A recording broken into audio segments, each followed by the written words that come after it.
आम लोग कह रहे हैं कि अब आपको धरने से उठ जाना चाहिए। ऐसा तो नहीं कि प्रधानमंत्री ने एक आपकी सबसे बड़ी मांग मान ली, आपने उसके बाद गोल पोस्ट बदल दिया, आपने कहा ये 6 मांगे भी साथ में होंगी, ऐसा क्यों?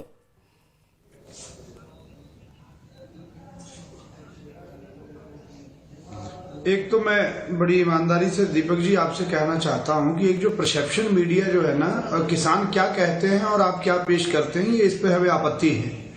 किसानों ने कोई मांग एक्स्ट्रा नहीं जोड़ी है। एमएसपी की गारंटी का विषय जब ये आंदोलन शुरू हुआ था तो तीनों कानून वापस हों और एमएसपी की गारंटी का कानून बने, ये तय था ना। इसमें तो कोई दूसरी मांग की बात नहीं है। अब इसमें मांग कौन सी जुड़ी कि जो आपके आंदोलन के दौरान 700 से 800 किसान शहीद हो गए, उन पर प्रधानमंत्री जी क्या बोले? जो 50 से 60 हजार मुकदमे दर्ज हो गए पूरे देश भर में, उन पर प्रधानमंत्री जी क्या बोले? जो हमारे 4 किसान और एक पत्रकार साथी लखीमपुर खीरी में रौंद कर मार दिया गया भारतीय जनता पार्टी के मंत्री के बेटे द्वारा और मंत्री की उपस्थिति में, वो आज मंत्रिमंडल में है और वो जांच चल रही है, क्या उसे बर्खास्त नहीं होना चाहिए? तो क्या ये नई मांगे हैं? क्या ये तो वही मांगे हैं कि जो आपने इतने दिन हमारे आंदोलन को खींचा, उसमें ये किसान बेचारे कहाँ जाएंगे? क्या हम इसकी बात ना करें? क्या मुकदमे वापस नहीं होने चाहिए? अगर कृषि कानून वापस हुए हैं तो उसका स्वागत किया है प्रधानमंत्री का संयुक्त मोर्चा ने और चिट्ठी लिखी है। आप कह रहे हो बड़ा मन कर, इससे ज्यादा बड़ा मन क्या हो सकता है भाई? पत्र लिखा है कि प्रधानमंत्री जी हम आपका स्वागत करते हैं आपके इस निर्णय का। जगतार सिंह साहब, मैं मानता हूँ कि आप इन तमाम मांगों को उठाते रहे हैं, लेकिन जब आपकी सबसे बड़ी मांग मान ली गई है तो आने वाली बातें तो बातचीत के जरिए हो सकती है। एमएसपी पर कमेटी वाली बात हो चुकी है, तो ऐसे में बड़ा दिल आप क्यों नहीं दिखाते?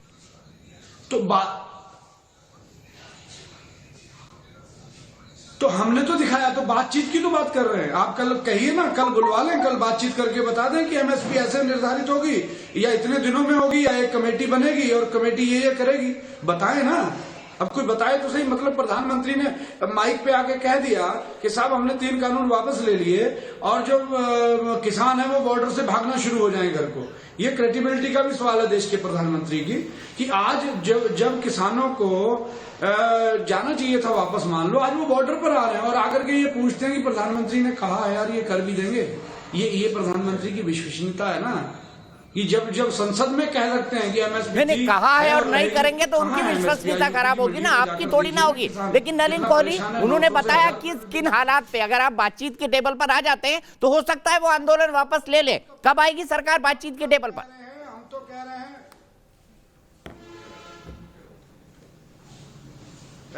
तो उससे पहले बातचीत करने मगर का तो मैं जवाब दे नहीं सकता दीपक जी, इसमें कोई परेशानी है बातचीत करने में। लेकिन जिस बात को देखना जरूरी है कि प्रधानमंत्री जी ने बड़े एक शुभ पर्व पर। बाजवा साहब, अब बीजेपी से नलिन जी की बात सुन लेते हैं। बाजवा साहब, आपकी बात हो गई, नलिन जी की बात सुन लेते हैं, फिर विभाकर जी और आशुतोष के पास जाएंगे।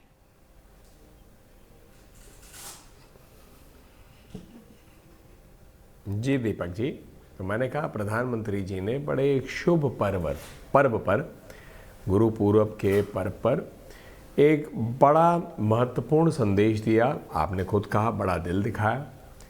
उन्होंने वो तो यहाँ तक भी गए कहने के लिए कि मैं देशवासियों से माफ़ी मांगता हूँ, क्योंकि कृषि को लेके ऐसा थोड़ी ना है कि मोदी जी की सरकार ने पिछले 7-8 सालों में कदम नहीं उठाए।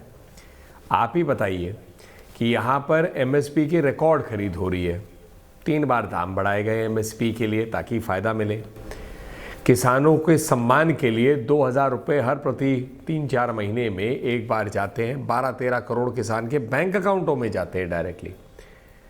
मतलब सब्सिडीज रखी जा रही हैं, फार्मर प्रोड्यूस ऑर्गेनाइजेशंस बन रहे हैं, क्रॉप के ऊपर में इम्प्रूवमेंट कैसे हो, ज़ीरो क्रॉपिंग हो, मतलब बजट क्रॉपिंग, ये सब पे चिंता होती जा रही है लगातार। तो ऐसा नहीं है कि प्रधानमंत्री जी की और मोदी जी की सरकार काम नहीं कर रही है किसानों के लिए। उस दिन उन्होंने ये कहा और उन्होंने एक अपील भी कही, भाई इस शुभ दिन पर सब लोग अब वापस घर जाए, परिवार के साथ रहें। और एक समिति का गठन तो उन्होंने अनाउंस कर ही दिया, जो बाकी विषयों पर चर्चा करेंगे, बातचीत करेंगे, हल निकालेंगे। क्योंकि ऐसा तो कि कृषि और हमारे किसान भाइयों के लिए जो करना है उचित चीज़ सरकार करेगी ही। अब बाकी जो आपके सवाल हैं उसका जवाब तो संयुक्त मोर्चा या उनके नेताओं को ही देना पड़ेगा कि क्यों नहीं हट रहे या क्या नहीं हटते। इसके लिए भाजपा का तो प्रवक्ता बोलेगा नहीं। और जो राजनीतिक दल है जैसे कांग्रेस पार्टी और अन्य दल, उनका राजनीतिकरण किसी भी चीज़ का करना स्वाभाविक है, क्योंकि 50 साल में उन्होंने चिंता तो की नहीं। गरीबी हटाओ का नारा दिया लेकिन गरीबी हटाई तो नहीं। बैंक राष्ट्रीयकरण का नारा दिया ताकि गरीबों के बैंक अकाउंट बने, तो वो तो गरीबों के अकाउंट बने नहीं। एक प्रधानमंत्री जनधन योजना में 45 करोड़ अकाउंट कैसे बन गए फिर 2 साल के अंदर, गरीबों से गरीब लोगों के लिए। तो ये कथनी करनी का गैप जो है ये तो राजनीतिक दल अपने जवाब दे। बाकी भारतीय जनता पार्टी हमेशा ही और हमारी सरकार हमेशा ही किसान और अपने कृषि के लिए लगे हुए हैं। ठीक है आशुतोष, आपको क्या लगता है, उठ जाना चाहिए किसानों को? नहीं दीपक, मुझे लगता है कि इस पूरे मामले में जो एक गलती जो प्रधानमंत्री जी से हुई या सरकार की तरफ से हुई उसको एक्नॉलेज करना चाहिए। वो गलती क्या हुई? गलती इस बात को होती है, अगर प्रधानमंत्री जी ने तय कर लिया था कि उन्हें तीनों कानून को वापस लेना है तो किसानों को बुलाने के बाद उनसे बातचीत करते और बातचीत करके ये मोडेलिटीज तय होती कि हम आपकी इन मांगों को मान रहे हैं और अब आप बताइए आप हमें क्या इसके बदले में दे सकते हैं। लेकिन ये जो ये बहुत ही टाइम एंड टेस्टेड फॉर्मूला है, जब भी कहीं आंदोलन होता है, जब भी किसी तरीके का मूवमेंट चलता है तो सरकारें इसी तरीके से बात करती, या तो बैक चैनल डिप्लोमेसी होती है, पीछे के दरवाजे से बातचीत होती है, या फिर आमने सामने बातचीत होती है। लेकिन इस बार बिल्कुल नए तरीके की चीज सामने है। प्रधानमंत्री ने खड़े होकर कह दिया कि हम तीनों कानून को वापस ले रहे हैं। तो अगर उसके बाद अगर किसान वापस नहीं जा रहे हैं तो यह सरकार के लिए बड़ा एम्बैरेसिंग है।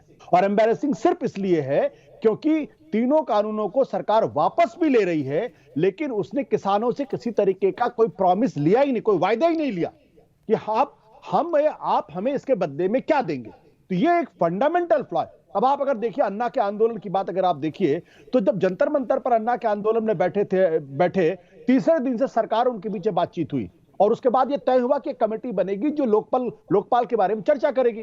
वो अन्ना हजारे उठ गए। उसके बाद रामलीला मैदान पर बैठे। रामलीला मैदान में भी बैठने के बाद सरकार उनके बीच बातचीत हुई और फिर यह तय हुआ कि लोकपाल बिल हम लाएंगे, किस तरीके से लाएंगे और आप कब अपना अनशन खत्म करने वाले हैं। तो यहां ऐसी कोई बातचीत हुई नहीं। तो जब ऐसी बातचीत हुई नहीं, ये साफ दर्शाता है कि या तो प्रधानमंत्री जी को लोगों ने गलत सलाह दी है या फिर उनसे गलत कदम उठाया है।